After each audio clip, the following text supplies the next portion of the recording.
بالحادث المروع اللي شهدته قرية متمامة مركز منية الناصر، والخاص بالأم التي نحرت ذبحت أولادها الثلاثة وألقت بنفسها تحت عجلات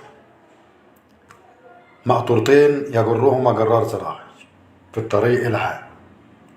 العيال طبعا ماتوا وهي في المستشفى بين الحياة والموت، وتركت رسالة بعد ما ذبحت عيالها، تركت رسالة بإن جوزها يسامحها وإن الناس يسامحوها، وإنها عملت ده لظروف ما.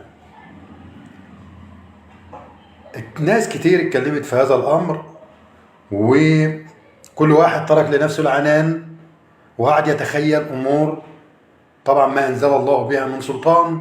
أنا تابعت هذا الأمر عن كسب، واللي هزني قوي جوزها لأنه كان مسافر في السعودية وجه وصلى الجنازة على أولاده ثلاثة اللي أمهم قتلتهم، ولكن وهو بصلي صلاة الجنازة الراجل قال للمصلين انهم يدعوا بالرحمة لولاده ويدعوا بالشفاء لمراته. والراجل قال في الميكروفون اثناء الصلاة انه يحسب زوجته من الزوجات الصالحات. ده مش كده بس، قال نصا كده والله ما عهدت عليها الا خيرا، وختم كلامه الله يعلم وأنتم لا تعلمون، وكررها ثلاثا الله يعلم وأنتم لا تعلمون. ربنا يرحم الأولاد الثلاثة عصافير الجنة ويشفي زوجته ويلهمه الصبر والسلوان. القضية خلاص هي ماشية في مجراها والتحقيقات شغالة، ومش عايزين ننجم في أمور ملهاش أي لازمة، ولكن خلينا نتفق على شيء، إن ما حدث كارثة، وما حدث فك العقد الاجتماعي في هذا البلد. متمامة أهلها ناس طيبين، أعلم هذا البلد جيدا، لأن في 97 كان حسني مبارك كان عمل قانون اللي هو تسليم الأرض المملكة، قانون الجديد اللي كان اسمه قانون الملك والمستأجر اللي هو رقم 92 لسنة 96، وكان بيطالب ساعتها بإن الناس اللي خدوا أرض أيام جمال عبد الناصر ترجع لأصحابها، وكل واحد بقى دور في دفاتره القديمة. فكانت هذه المنطقة تحديدا في عزبة الزيني، وكان في عزبة الأحمر في الكرمس، فكنت أنا شغال في جريدة الأسبوع وتوليت هذا الأمر، وكنت موجود في عزبة الزيني تحديدا. عزبة الزيني ديت جنب على طول متمامة. الناس دول ناس طيبين، ناس على فطرتهم، ناس لم يشهدوا مثل هذا الحادث ولن يشهدوا مثل هذا الحادث. طيب الست عملت كده لإيه؟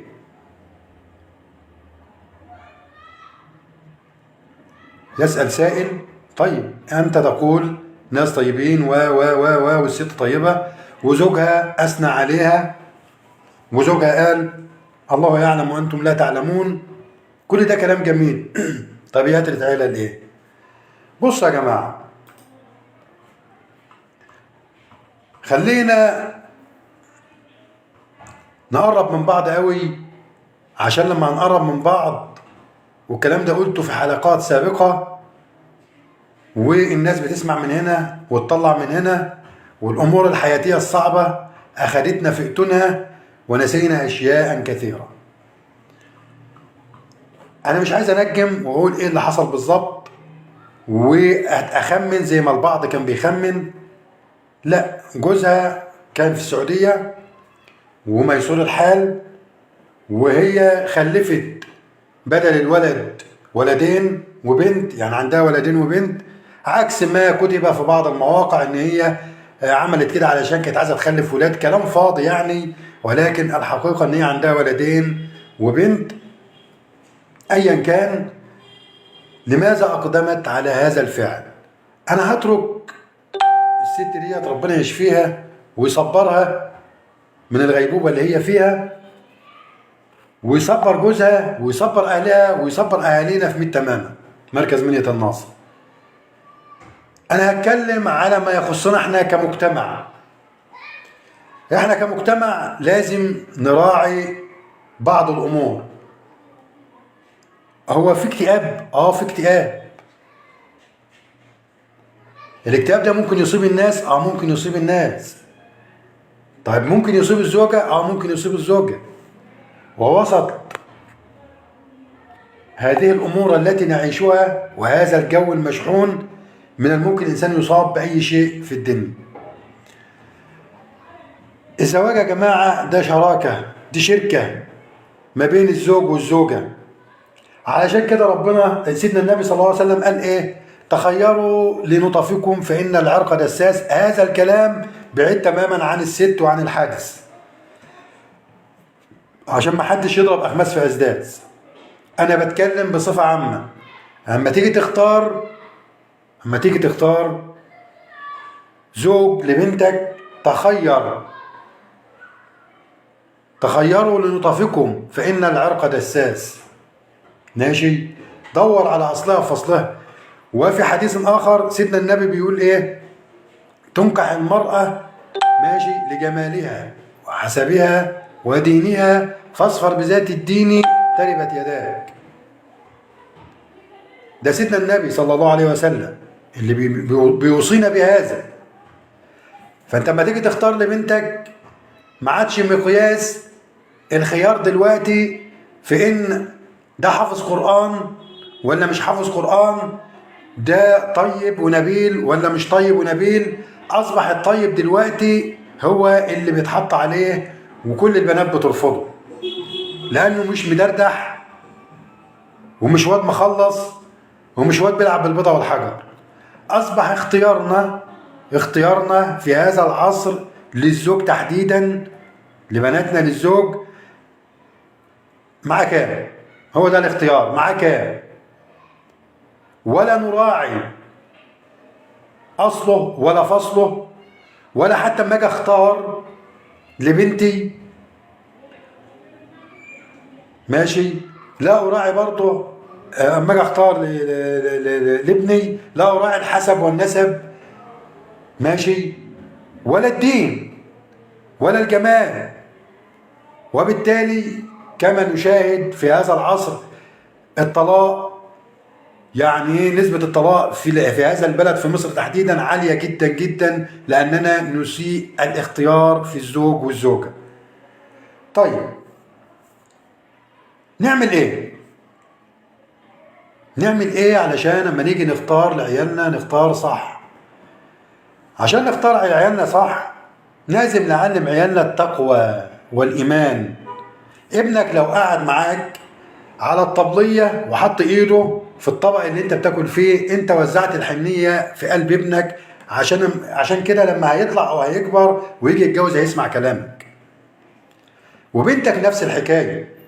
ولكن كلنا بنتعامل مع اولادنا بطريقة الجزر المنعزلة، كل واحد في وادي. واصبح الموبايل هو اللغة الشرعية لنا في هذا العصر. حتى لو انت عايز تعمل كوباية شاي وعايز بنتك تعملها لك او زوجتك تعملها لك، ما بتندهش عليها، انت بترن عليها على الماسنجر والنبي اعمل لي كوبايه شاي، وممكن تطنشك وما تعملكش الشاي. ليه؟ لانها مش فاضيالك. اصبح شغلها الشاغل البنت او الزوجه او البنت او الابن، شغلهم الشاغل هو هذا الجهاز الملعون اللي اسمه جهاز الموبايل. وبالتالي نصاب بالاكتئاب. ما هو انت اما ابني او بنتي يفضل قاعد 24 ساعة قدام جهاز الموبايل وقاعد يلعب بابجي وقاعد يلعب، واعتقد انت لو رجعت للذاكرة من سنة او اتنين هتتها في بعض حالات الانتحار بسبب اولادنا بيقعدوا يلعبوا بابجي، فيطلع لهم واحد يقول لهم ارمي نفسك وكلام فاضي. فكان بعض الحالات لا اشرب نفسك، فكانوا بيسمعوا الكلام ده، ما يسمعش كلام ابوه ويسمع كلام لعبه عملها الامريكان او الصهاينه علشان يغزونا، لانهم مش عارفين يغزونا ازاي، فبيغزونا عن هذا من خلال هذه الالعاب السيئة. فعندما غاب الوعي، وعندما قبلهم غاب الدين وغابت التقوى وغاب الإيمان، أصبحنا في مهب الريح. فلا تستغرب، لا غروة في إن الأم تقتل أو تذبح عيالها. عارفين يعني إيه واحدة تمسك سكينة وتنيم ابنها زي البهيمة أو بنتها وتذبحها؟ عارفين؟ تخيلوا بس المنظر، تخيلوا المنظر، تخيلوا المنظر إن الأم بعد ما تعمل ده يبقى في جرار ماشي وجار المقطورتين وتقوم رامية نفسها تحت الجرار. تخيلوا هذا المنظر، أنا عايزكم تتخيلوه. ليه الإنسان مننا بيلقي نفسه إلى التهلكة بهذا المنظر البشع؟ ليه؟ إيه السبب؟ إيه السبب؟ شيطانه ضحك عليه ولا عنده اكتئاب؟ أيا كان، حياتنا كلها اكتئاب، وإحنا اللي بنجيب الاكتئاب. عشان كده لما تيجي تجوز بنتك مش وهي عندها 13 سنة تقوم عايز تشوف لها عيل يتجوزها، ونيجي نلجأ إلى الطرق الغير شرعية. يعني أنا لفت انتباهي من كام يوم بقرأ على أحد المواقع إن أب كتب كتاب بنته كتاب ابنه ماشي باسمه هو باسم أبوه على بنت. يعني حتى أنا عايز مشايخنا يقول لنا ده حرام ولا حلال، علشان الولد لم يبلغ السن القانوني والبنت لم تبلغ السن القانوني عشان تتجوز، فاضطر ان هو يعمل ورق عرفي عند محامي، فيبدو ان المحامي قال له ان كتب الكتاب او هنعمل الورق باسمك انت، يعني انت الزوج. يعني انا مش عارف، فرضنا ان البنت اتجوزت وخلفت من جوزها اللي هو ابن الراجل ابوه اللي كتب الكتاب باسمه. طيب دلوقتي الولد هيتكتب باسم مين؟ هيتكتب باسم ابوه؟ فاحنا قاعدين نخترع. احنا اساتذه في الاختراع، اساتذه في اننا نعصي ربنا. اما تلتقى ولية امر قاعده مثلا في ميكروباص وشويه شباب قاعدين بيتكلموا فبيهزروا مع بعض، واد بيقول للتاني انت لسه ما خطبتش، انت مش عارف ايه، ده انت مخلص بقالك 3 سنين مش عارف ايه، تقوم هي تقول له لا انت هو انت منين؟ طب انت عايز تخطب؟ طب والله ما انا سايباك انا لما تيجي تشوف بنتي.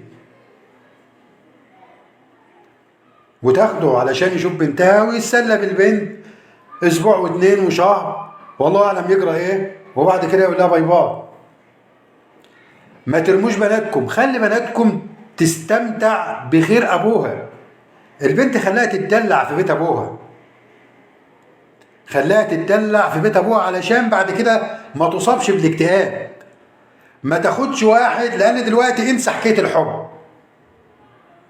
انسى تماما حكايه الحب. احنا مش في عهد زليخة ويوسف عشان يبقى في عشق رباني او عشق الهي ان البنت تستنى الولد علشان لا لا لا لا، هذا الامر عفى عليه الزمن. احنا في زمن التيك اواي، في زمن انعدام القيم، في زمن اخطف واجري، في زمن العب بالبيضة والحجر. عشان كده القابض على دينه كالقابض على الجمر في هذا الزمن اللي احنا عايشينه. والنتيجة ما نشاهده من جرائم يشيب لها الولدان. نصيب بنتك جاي، إن آجلا أم عاجلا نصيب بنتك جاي.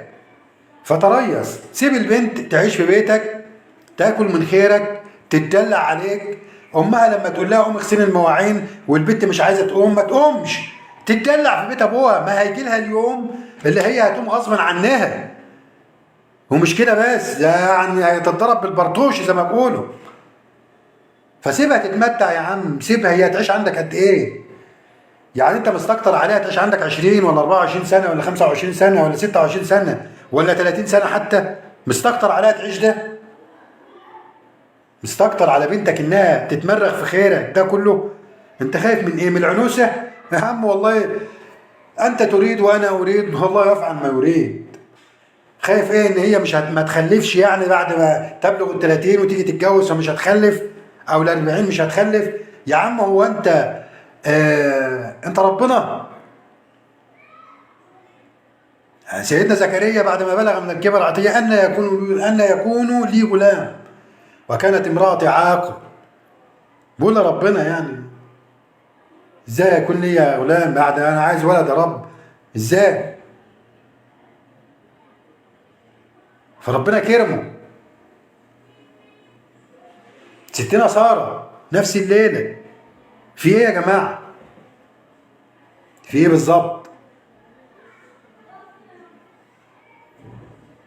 لما واحد راح لسيدنا النبي وعايله بانه ما خلفش العيال وبيقول له يا ابطر، ربنا سبحانه وتعالى نزل من سبع سماء انا اعطيناك الكوثر فصل لربك وانحر ان شانئك اللي جالك ده هو الابطر، مش انت. مش انت يا سيدنا محمد، مش انت يا محمد. فانت يا ابني مش مخلف او مش مغسل وضامن جنه يعني. خلي بنتك تتمتع بحياتها في قلب بيتك ايها ولي الامر. وانت يا ست البيت يا اللي ما عادش وراكي غير انك تخلي جوزك يبيع اللي وراه واللي قدامه علشان الناس اللي يعني شم نفسها شويه، عشان ايه؟ يروح يأجر لي، يروح يقدم لك في نادي عشان تاخدي بنتك، علشان تتعرف على الصفوه، علشان تتجوز بنت سين او صاد اللي هو المستشار الوكيل النيابه، علية القوم زي ما بيقولوا يعني. وفي الاخر برضه ما يبقى في طلاق. فتخيروا لنطافقوا.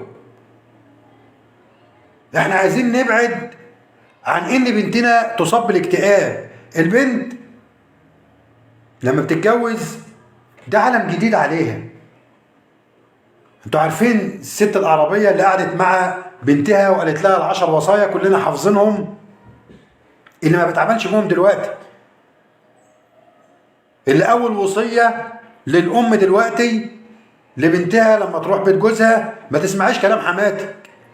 واما جوز بنتها قبل ما يتجوز في فترة الانفراجة والخطوبة والسبسبة والشعر المسبسب والهيصة ديت، تقوم تقول له بقى يا حماته يعني امك تعيش البنت تعيش في عيشة لوحدها. عشان كده قلت البركة، عشان كده البنات بتصاب بالاكتئاب، عشان كده بيحصل الحوادث اللي احنا بنشوفها دي. يا جماعة الخير احنا في كارثة، نحن في مصيبة. المصيبة ديت مما جنته ايدينا. احنا اللي عاملين في نفسنا كده. احنا اللي غيبنا او تناسينا الدين فانسانا الله. انت بتنسى يا ديني يا عم وبتنسى شرايعي، طب انا هنساك انت كمان. هو ربنا ما بينساش حاجه، بس هو لازم القرصات دي عشان الناس تفوق، علشان الناس تفوق. فانت بنتك عندك خليها تتدلع، تاكل، تتدلع على امها، مش عايزه تغسل المواعين، مش عايزه تطبخ، عادي. ايه المشكله؟ ايه المشكله؟ وانت يا ست البيت نفس الحكايه. ايه المشكله؟ خلي بنتك تتدلع عليك عشان ما نفاجئش انها تروح بيت جوزها وبعد 5 6 سنين ولا 10 سنين بعد ما تجيب بطن واثنين وثلاثه ماشي يجي لها اكتئاب. ما هي زهقت، كل يوم اللي تقوم فيه تصبح فيه. ما انتوا عارفين اسباب الاكتئاب ايه؟ ان ربنا يبتليها بزوج مش صالح ما يراعيش ربنا فيها، كل يوم يمسها بعلقه. والله العظيم يا جماعه انا يعني اعرف ناس ازواجهم اقسم بالله بتديلهم. يعني في واحده عليها رحمه الله من فتره كده، من فتره كانت بتتكلم معايا فبتقول لي ان جوزي والله يا استاذ حافظ، هي موظفه، فزوجي بياخد مرتبه كله وكل يوم بيديلي ربع جنيه. الكلام ده بالظبط من 10 سنين. قلت لها ايه؟ قالت له والله بديله كل يوم ربع جنيه مصروفي و2 جنيه علشان اجيب الغدا وانا ماشي وانا راجع البيت. يعني في ازواج كده، في ازواج كده، وفي اسوأ من كده، وفي اسوأ من كده. ليه؟ لانه امها كانت عايزه تتجوزها وخلاص، كانت عايزه تتجوزها وخلاص، عشان كده وصلت لكده. هي بقى خلفت بدل العيل عيل واثنين وثلاثه واربعه، خلاص قالت دي حياتي بقى. فهو بقى يمسكها يقول لها هات المرتب بتاعك، مصروفك مش عارف ايه، تاخديه في ايدك كل يوم. الحواديت ديت هي عايزه تمشي امورها، هتعمل ايه؟ عشان هي فري، عفوا، فمش عايزه تتفضح في البلد يعني. في غيرها بقى وماتت على فكره وهي صغيره، يعني تاني يوم انا قلت لها انت هتموت، تاني يوم كانت ميته. تاني يوم بسال عليها قالوا لي ماتت. ما هو عشان تتخير لبنتك صح، لو تخيرت غلط لبنتك اما هتموت فجأة بنتك ديت، او تصاب بالاكتئاب وتنتحر او تعمل جريمة، لان انت في النهاية ما احسنتش الاختيار. انت في النهاية بتراعي الناس، انت في النهاية مش عايز تكرم نفسك، انت مش عايز تكرم نفسك، انت الاب تحديدا يعني. وانت برضه يا ام نفس الليله الكلام، اذا كان يقال للاب يقال برضه للام. فاحنا هنا تلتقى الواحده من دولي بعد ما تولد مثلا يجي لها اكتئاب، وده طبيعي. في دور للزوج هنا يعالج الاكتئاب بتاعها ده ازاي؟ يعني كان زمان يقول لك انت يعني في مثلا في يعني احدى العائلات يقول لك ايه، انت جاب فستان ولا بيجامه؟ يعني ولد ولا بنت. اذا كان جاب فستان يقول له ده مراتك ده عايزه الولعه. اذا كان بيجامه يقول لك لا تنفذها صح بقى نفذها معايا. فكان الجهل واصل لده، فستان ولا بيجامه معايا. وكان زمان البنت بتتجوز صغيره، ما كانش في عقود وكلام من ده، وكانت بتتجوز صغيره، بس كانت امها معلماها صح وكان ابوها معلمها صح. ومجرد انها سابت بيتها، بيت ابوها اللي قعدت فيه 12 سنه او 10 سنين وهي بتتجوز عندها 12 او 13 سنه، زمان زمان في الاربعينات والخمسينات وبدايه الستينات، كانت بتروح على بيت جوزها، اصبح ابو جوزها هو ابوها، ام جوزها هي امها، اخوات جوزها اخواتها. ماشي ليه بقى؟ لان هم كانوا كلهم كل واحد زمان قاعد في اوضه لوحده. عارفين مسلسل الوتد؟ خيري شلبي عالج هذا الامر مع فاطمه ثعلبه، لو انتم اتفرجتوا على هذا المسلسل. كل واحد قاعد في الاوضه بتاعته، وكان في كبير للبيت اللي هو الاخ الكبير ده، كان الكبير للبيت، والوليه اللي هي الام كانت هي اللي ماشيه الليله كلها مع الاب طبعا. فكان في خير ليه؟ لان الناس كان عندها ايمان. دلوقتي انعدم الايمان وانعدمت التقوى، وبالتالي وصلنا الى هذا المنحدر السيء. فانت لما هتضغط على بنتك هيتصاب باكتئاب. وانت يا زوج، ايها الزوج، لما مراتك تصاب بالاكتئاب حاول تعالجها. الناس اللي مسافره بره يوميا اتصل بمراتك، يوميا قول لها كلمه حلوه. كلنا بنجري على اكل عيشنا، مش هقول لك لا، والحياه صعبه على الجميع مش على واحد او اتنين. ايه المانع ان انا انتهز فرصه رجعت من الدوام بتاعي، ارفع سماعه التليفون، اكلم مراتي، اخبارك الدنيا، الحكايه الروايه، ماشي، واقول لها كلمتين حلوين. وانت يا اللي قاعد في البيت ماشي ال 24 ساعه، مش كل ما تشوف مراتك تقعد تلعن وتسب في الدنيا والمعيشه والحكايه والروايه. يا عم اسرق السعاده، اسرق سويعات، بلاش سويعات يا عم، اسرق لحظات السعاده، ثواني للسعاده، اسرقها. اضحك على مراتك علشان لا تصاب بالاكتئاب. الحياه صعبه مع الكل، انت كده اهو بالليل ماشي اقعد اضحك على القمر ده، انت عامله كده ليه؟ مش انت حاطه جاز كده ليه؟ ايه القرف اللي انت عاملاه ده؟ انت ماسكه الموبايل ليل مع نهار، الله يلعنك، ده انت مقرفه، ده انت مش عارف ايه. انت صدرت لها اصلا الغم والهم فعشان كده ما دي مخلوق رقيق. الست مخلوق رقيق، ادي لها كلمه حلوه، ادي لها كلمه حلوه. لو اديت لها كلمه حلوه والله العظيم يعني مش عايز اقول لك ولله المثل الاعلى، يعني هتسجد لك. بس لو قلت لها كلمه حلوه. انما كل ما بتشوفها ايه القرف ده، ايه اللبس اللي انت عاملاه ده، حتى يا راجل لو هي مش عاجباك حاول انت تغير من اسلوبها. انا يعني اسالك سؤال، يعني انتم مشاهدينا الكرام، لا حياء في العلم، لا حياء في العلم. يعني شوف بقى، انت متجوز بقالك كام سنه؟ بقالك كام سنه؟ 5 10 20 30؟ هل فكرت انك تجيب هديه لمراتك؟ هديه، هديه. الهدايا بتاعت الستات دلوقتي مش ذهب، هم مش عايزين ذهب لان الذهب بفلوس. انت هتجيب منين؟ هم عايزين حاجه تفرحهم، حاجه ترسم الابتسامه على شفاههم وعلى وجوههم. هل انت دخلت عليها في لحظه من اللحظات او في وقت من الاوقات وانت راجع من شغلك كده، سواء حتى لو انت فلاح وراجع من الغيط بتاعك، جبت لها حتى شويه توت من على الشجره واديتهم لها؟ والله انا افتكرتك يا مراتي والتوته قلت والله لا اجيب لك لان انا عارف انت بتحب التوت. هل فكرت في ده؟ وانت يا متعلم يا جامعي او انت يا عماله غير منتظم، مش كل حاجه الاكل والشرب على فكره. هل فكرت بانك تجيب لها مثلا ازازه بارفن ب 10 جنيه؟ بلاش اقول لك 20 ولا 30 ولا 40 ولا 1000 ولا بتاع، هاتها ب 10 جنيه يا جدع. على راي في فيلم الزوجه الثانيه، ده ريحه القسيس. لا مش هنجيب ريحه لا طبعا.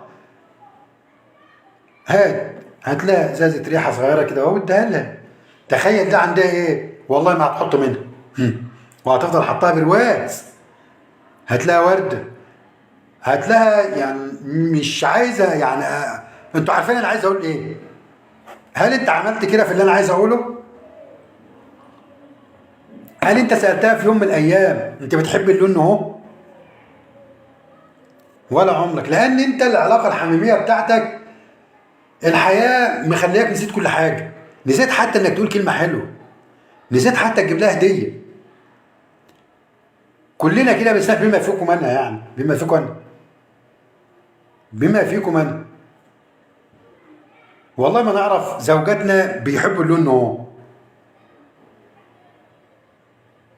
فعلشان مراتي ومراتك ما تصابش بالاكتئاب، ماشي، نحاول نغير تعاملنا معاهم شويه. الحياه ما تاخدناش في متاهاتها وفي اتونها، لازم نغير التعامل.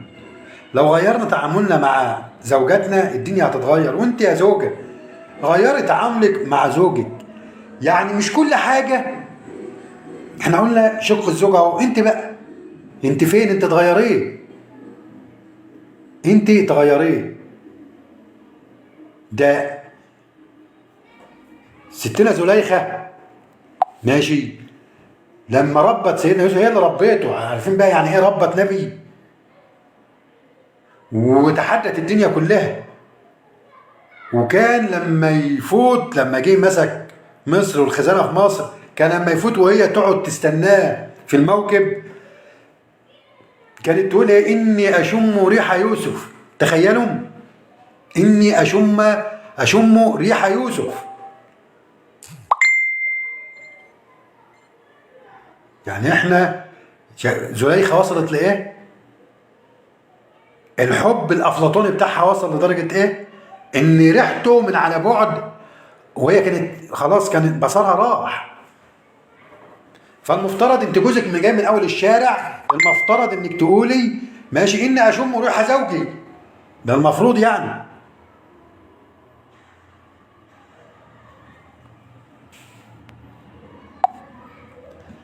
حتى لو في ضغط في الحياه لازم نسرق ساعات السعاده. والله ما حدث في ميت تمامه كارثه يندى لها الجبين. يندى لها الجبين.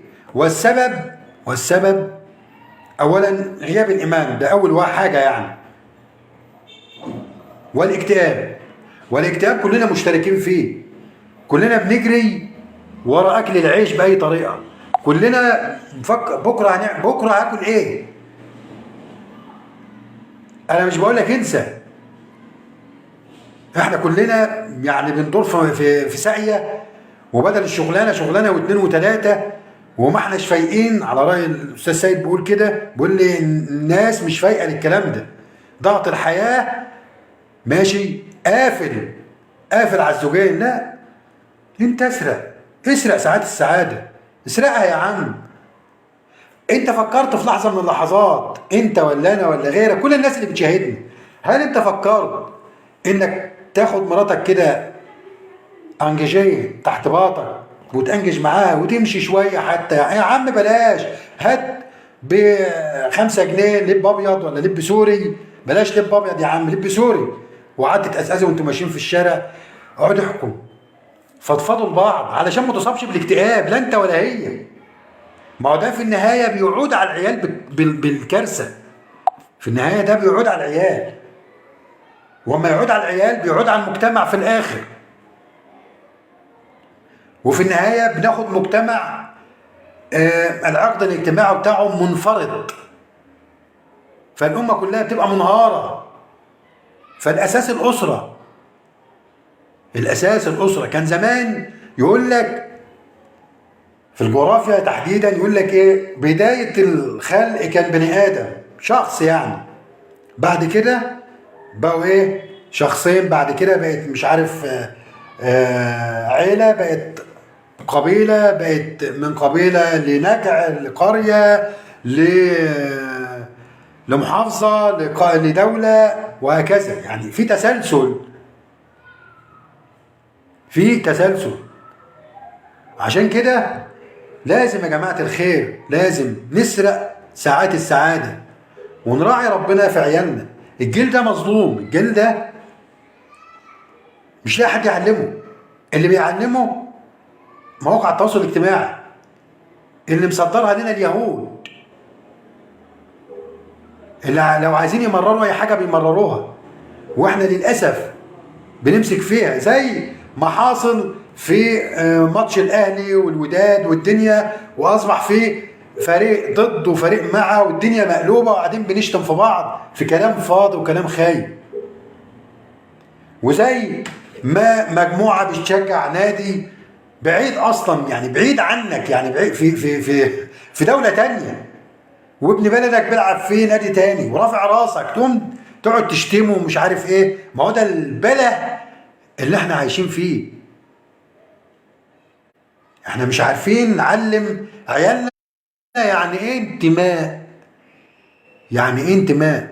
يعني ايه ناخد فلان ده نبراس لنا.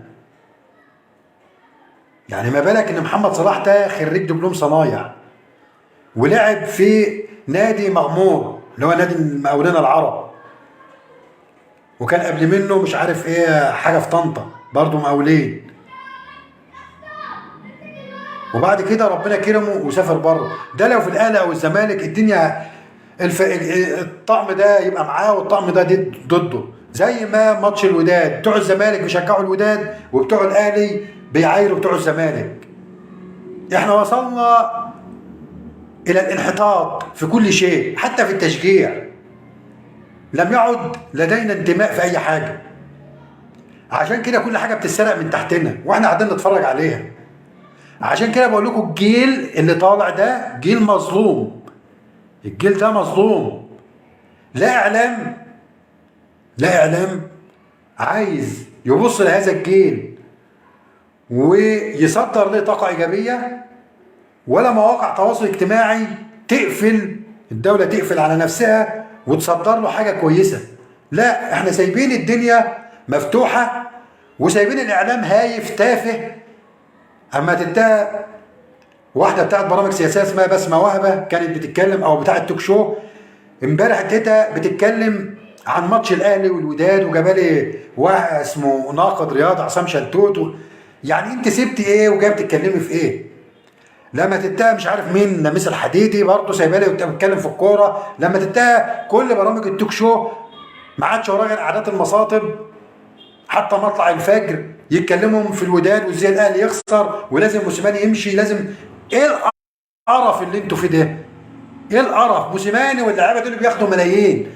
لا ده عمرو السوليه رمى مش عارف الميداليه، بتوع الزمالك يقول لك اصل مش عارف ايه ده ما عندوش ذوق، بتوع الاهلي يقول لك اصل عندنا منها كتير، الدول بتوع الشيكابالا. حاجه احنا قاعدين ننكد على نفسنا فقط لا غير. انما احنا بعيدين كل البعد عن ربنا. عشان كده التفاهات هي اللي بتلفت انتباهنا، التفاهات نقعد نتشحن عليها. عشان كده مفيش مبدع، عشان كده في ازمه اقتصاديه. وفي امبارح مثلا الجنيه الدولار علا في الدولار الجمركي، فمحدش عارف يعني ايه دولار جمركي ولا يعرف اي حاجه من دي للاسف الشديد. وبالتالي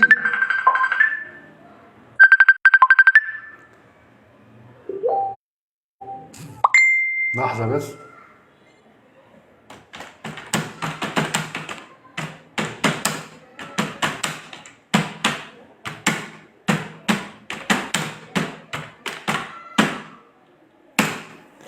ففي النهايه يعني في النهايه سيبنا الاهم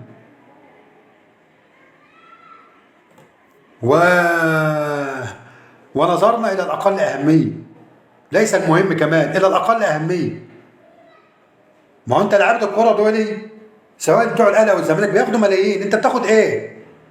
انت بتاخد ايه؟ في الاخر اهو بقول لك في الاخر انت بتصاب بالاكتئاب ومراتك بتصاب بالاكتئاب، وفي النهايه بتمسك سكينه وتذبح عيالها.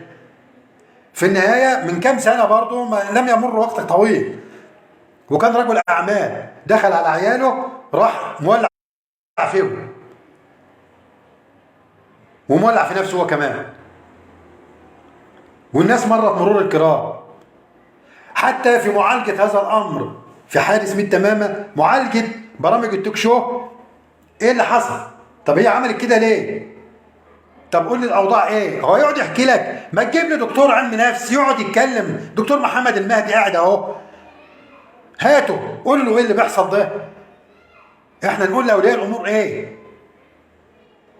ولا هو حافظ الشاعر يطلع في البرنامج اللي ما بتشوفوش غير الناس اللي بتوع مواقع التواصل الاجتماعي، الغلبان يا عيني اللي قاعد يهاتي بقاله كام سنه. قليلين اللي بيقتنعوا بالكلام وقليلين اللي بيشاركوا في الليله، وانت اللي ظاهر لي على الام بي سي والدي ام سي والبي بي سي والمش عارف ايه طالعين تتكلموا في الكلام الفاضي والهايف ده. موسيماني اصل نزل بخطه غلط، اصل لازم يمشي، اصل مش عارف ايه. ايه القرف اللي احنا فيه ده؟ ايه القرف اللي احنا فيه ده؟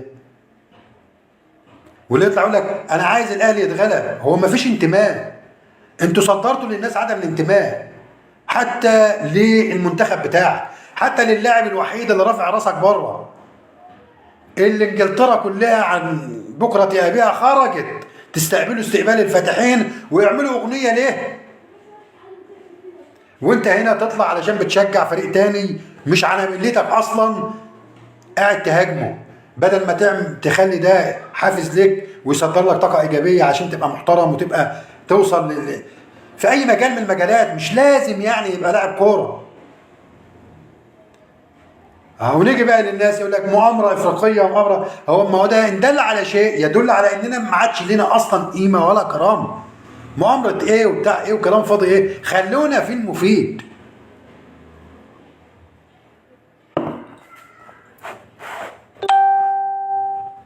خلونا في المفيد. الكرة مش هتاكلنا ولا هتشربنا، ولا الزمالك اذا خد الدوري مش هياكلنا ولا يشربنا، ولا الاهلي اذا خد بطوله افريقيا مش هياكلنا ولا يشربنا. بالعكس ده هيصرف للاعيبه ملايين الجنيهات. انت يا مشجع يا غلبان ما تستجرش اصلا تروح تدخل اي نادي من الانديه دي. ده اذا كان هنا على المستوى المحلي ما تقدرش تدخل الحوار ولا حتى استاد المنصوره ولا حتى جزيره الورد، الا اذا كنت عامل اشتراك ب 200,000 جنيه هو انت ليه اصلا 200,000 مليم عشان تروح يعني مش هينفع تمشي حتى جنب السور بتاع الاهلي او الزمالك. فانت قاعد تهاتي وتخسر صاحبك وتخسر اخوك على ايه؟ على ايه؟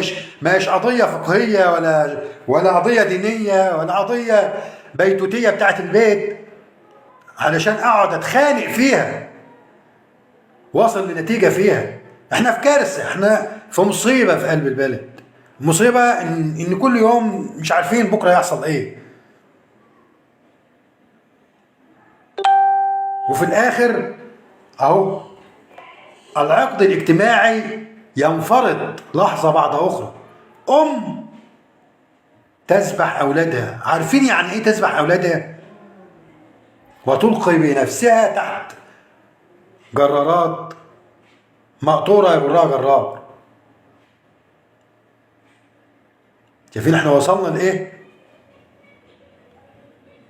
وصلنا ان احنا في توهان. احنا بنقول للاكتئاب تعالى مرحب بك، تعالى يا اكتئاب، تعالى ادخل ولف حوالين رقبتنا وسرب جسدنا كله. اهلا يا اكتئاب. انما احنا كشعب لا نملك سوى الهيافه، ما بنتكلمش غير في الهيافات. عفوا، الهيافات بس. من 10 تلتقى كل قاعد قدام التلفزيونات علشان يسمعهم شلبوكة ومش عارف فلابوكة وملابوكة والكلام الفاضي، الناس اللي ملهاش اي لازمه في الحياه. في حين ان ملايين متخرجين من كليات الاعلام ومش لاقيين الفرصه بتاعت لعيبه الكوره اللي بعد ما بخلص الكوره وياخد لهفه قد كده على قلبه يلتقى له مكان في اي قناه من القنوات. هل تعلموا ان احد المذيعين دول اصلا خريج معهد فن صناعي، يعني مش بتاع اعلام، ومعين بنته ب 20,000 جنيه في نادي ومعينها مذيعه، وهو بالليل على قناه على شاشات الفضائيات، والصبح من الساعه 7 يستلمك على القنوات الاف ام على الراديو. واما التقى النهارده واحد منزل لي التوك توك بتاعه عرضه للبيع علشان راح يشوف الماتش بتاع الاهلي ومش عارف ايه. طب انت ده مصدر اكلك يا ابني، عيشك. هي الكوره هتجيب لنا ايه الكوره؟ انا زملكاوي، زملكاوي، بس انا ما بشجعش بالطريقه الجنونيه ده والقرف ده. في الاخر الكوره ديت استمتاع، حاجه الواحد بيستمتع بيها بس مش اكتر ايا كان. عشان كده بنشجع فريق زي الزمالك، انا بحب استمتع بالكوره مش اكتر. خد بطوله ما خدش ده موضوع لا يعنيني في شيء، المهم ان انا استمتع بكوره. زي برضه مثلا ريال مدريد، انا بحب لعبه من سنين، يعني كان اخر عهدي رونالدينهو والواد كارلوس ده اللي كان بيشوط برجله ده الشمال المرزبه، هو ده اخر عهدي مثلا بريال مدريد. كنت مثلا احب من الفرق من المنتخبات كان الماني، احس انها منظمه ماشي، بس مش متعصب.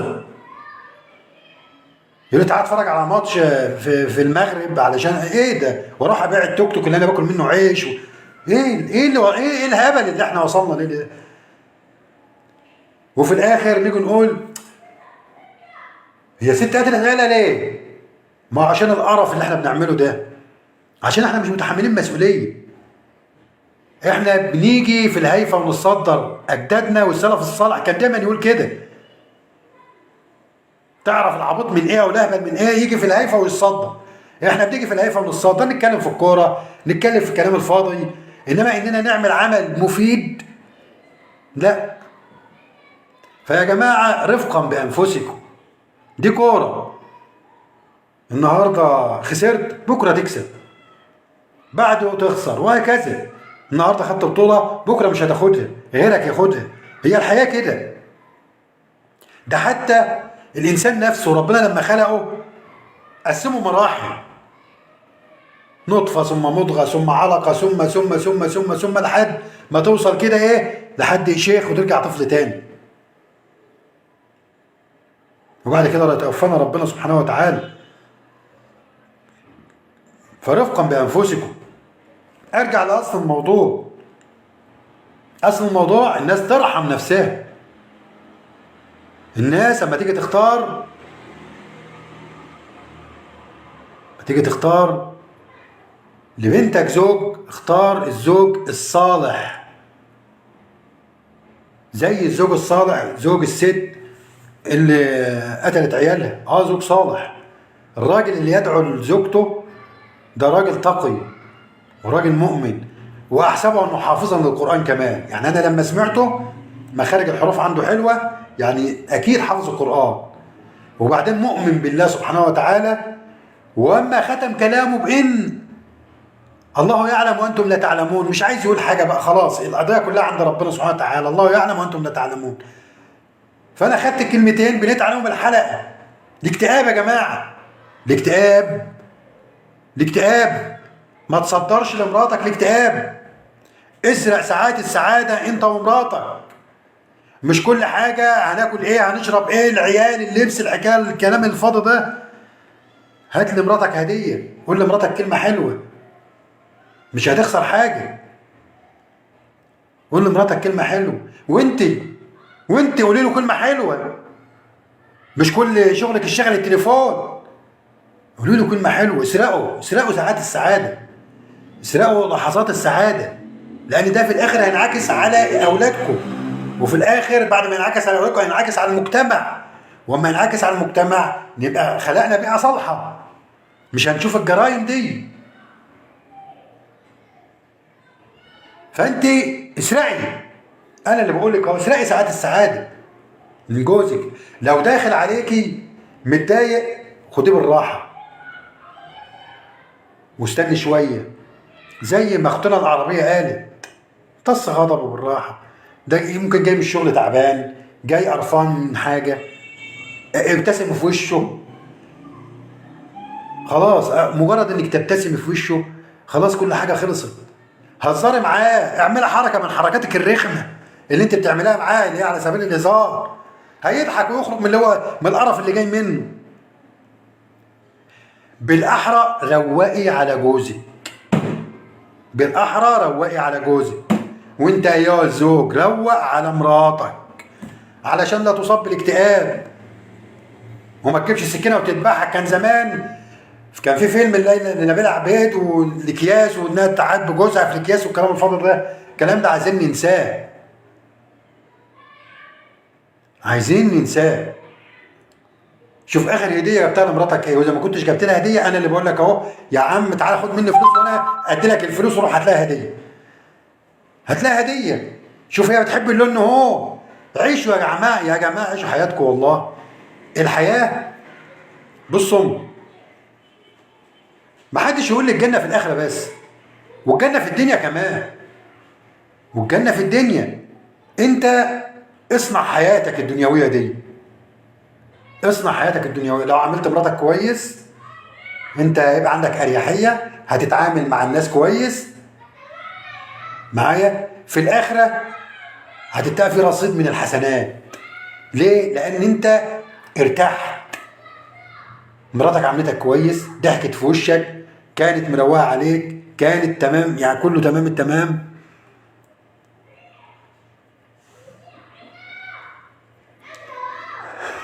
والله انا مش عارف اقول ايه والله العظيم يا جماعه، والله العظيم. يعني سجلي الحلقه، سجلي. فخلاص انت خلقت المجتمع بتاعك، الحياه الدنيويه بتاعتك انت خلقتها بايدك يا عم، خلقتها بايدك. وبالتالي ما دام خلقتها بايدك مفيش فيها لا نرفزه ولا اكتئاب ولا حياه صعبه ولا لا هتشتم ولا هتخرج عن السياق. ماشي. في الاخر هتنتهك الظهر جدا هتروح تصلي، العصر جدا تروح تصلي في الجامع، العشاء جدا هتروح تصلي في الجامع. يعني هتواظب على صلاتك. ليه؟ لان انت عندك اريحيه، ما عندكش حد عارفك في البيت. يعني انت ما يدخل عليك كده بلاش ريحه التوم، واذا حتى في ريحه توم وهو قال لك ايه ريحه التوم ده وتقيته قولي له كلمه حلوه، خديه اسحبيه، قولي له كلمه حلوه. يا حبيبي اصل انا عامل لك ملوخيه اللي انت بتحبها، هتنتهي على طول. لما هتقولي له كده هيسكت، هيكتب. انما هترد عليه تقول له ايه انا اعرفك، خلاص حطيت بذره المشاحنه. هو هيتشاحن، انت هتتشاحن، هتتخانقوا مع بعض، يومكم هيبقى اسود كبهيم الليل. انما انت خديه بالراحه. انا بعمل لك ملوخيه ريحه توم ما عشان الملوخيه اللي انت بتحبها، انت مش مزهقني عشان انا ما بحبش الملوخيه على فكره. مش مزهقني عشان الملوخيه، انا اهو عشان اشهق لك واتدلعي. اتعلموا الدلع. انتوا ما بتتفرجوا على النيله النت، اتفرجوا على دلع الستات. اتفرجوا على الستات اللي قاعده تتدلع على ازواجها. اسرقوا منهم الدلع ده، اسرقوا منهم الدلع علشان ما نوصلش في النهايه ان يجي لها اكتئاب وتنتحر او تقتلك. وانت يا عم اتدلع على مراتك يا عم، مش كل حاجه العيال العيال العيال. ده انا بفكر في جواز البنت، ده انا مش عارف ايه. هو انت اللي هترزقها؟ هو انت اللي هتدبرها؟ ده اللي مدبرها اللي فوق، ربك ده اللي مدبرها. انت ما عليك الا انك تسعى، تسعى بس. وعلى الله قصد السبيل يا عم احمد، تسعى وعلى الله قصد السبيل. فانت اسعى يا عم وظبط امورك ماشي، وربنا هتنتهي بكرمك. يا جماعه لا تصدروا الاكتئاب الى زوجاتكم.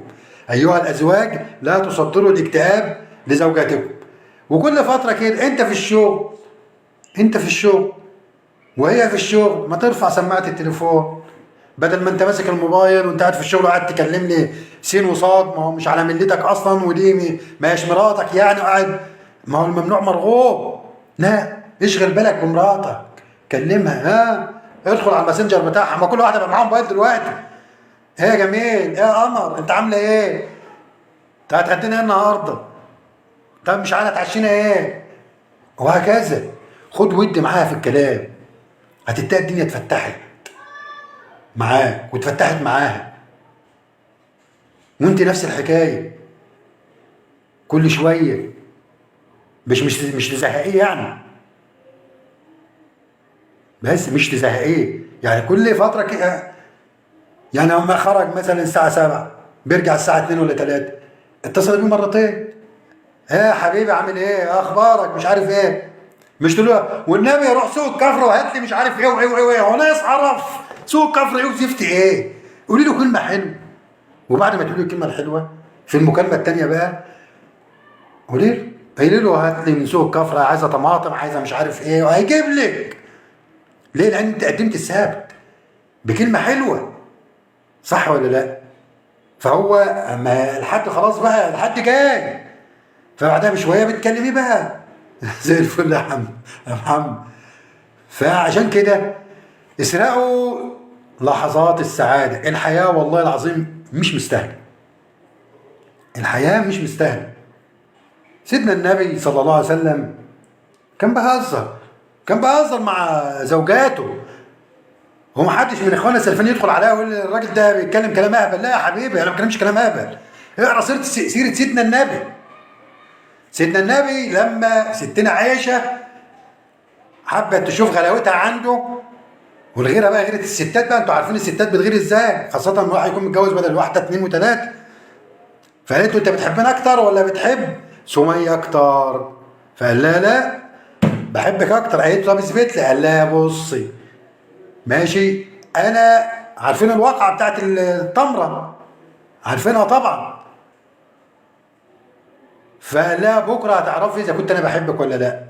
وراح ايه قال لها خلي التمره دي معاكي، وراح رايح لزبقة زوجاته خلي التمره دي معاكي، وجمعهم تاني يوم. فقام قال لهم ايه؟ سالتني احداكن ماشي انا بحب مين اكتر. فيوم سيدنا النبي يقول لهم ايه بقى؟ ما هو ده الذكاء الاجتماعي يا اخوانا. قبل ما يكون سيدنا النبي نبي مرسل من عند ربنا سبحانه وتعالى، فهو مصلح اجتماعي، فهو انسان، فهو بشر. راح قايل لهم ايه؟ اني بحب اكتر واحده، يعني باللغه بتاعتنا بقى اكتر واحده فيكم من اعطيتها التمره. فطبعا كلهم فرحوا لان كلهم في ايدهم التمره. هو ده الذكاء الاجتماعي. انت يا زوج بقى خلي عندك ذكاء اجتماعي وتعامل مع زوجتك بقى زي سيدنا النبي. عارفين بقى وقعت برضو العسل لما كان كل ما يدخل تديها احدى زوجاته، لا الست سمية كانت جميله جدا، فكانت تديله معلقه العسل. فبعض الزوجات القصه طويله ان انتوا عارفين، وحبوا يكرهوا سيدنا النبي في واحده فيهم.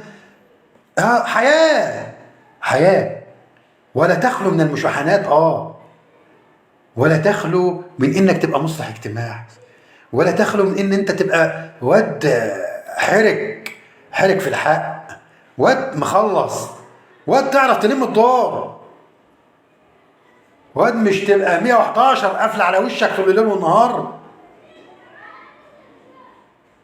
لا يا حبيبي، اقرا سيره سيدنا النبي وشوف تعامله مع زوجته ازاي، وانت تعامل مع زوجتك برضو كده، مع زوجتك كده، تعامل معاها بلطف بحنيه،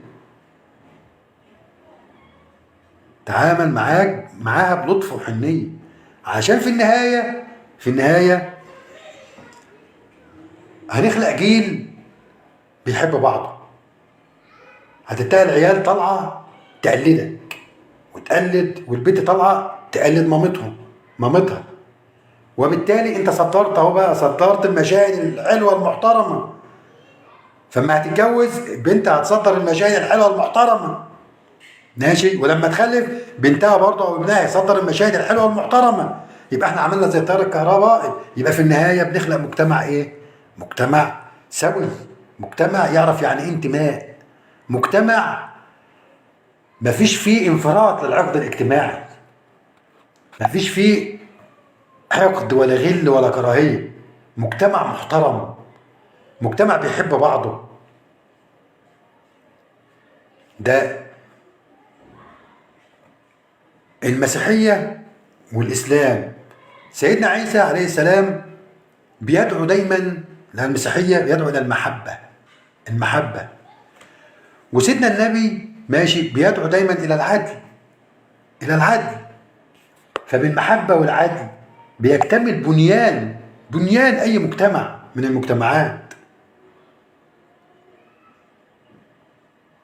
وبرضه اي بنت مقبله على الزواج، يا بنتي لا ترهقي ابوك او امك في مصاريف الجواز. يعني مش لازم يجيب لك بدل الثلاجه 2 و3، بكفايه ثلاجه واحده، بكفايه غساله واحده، بكفايه شاشه واحده.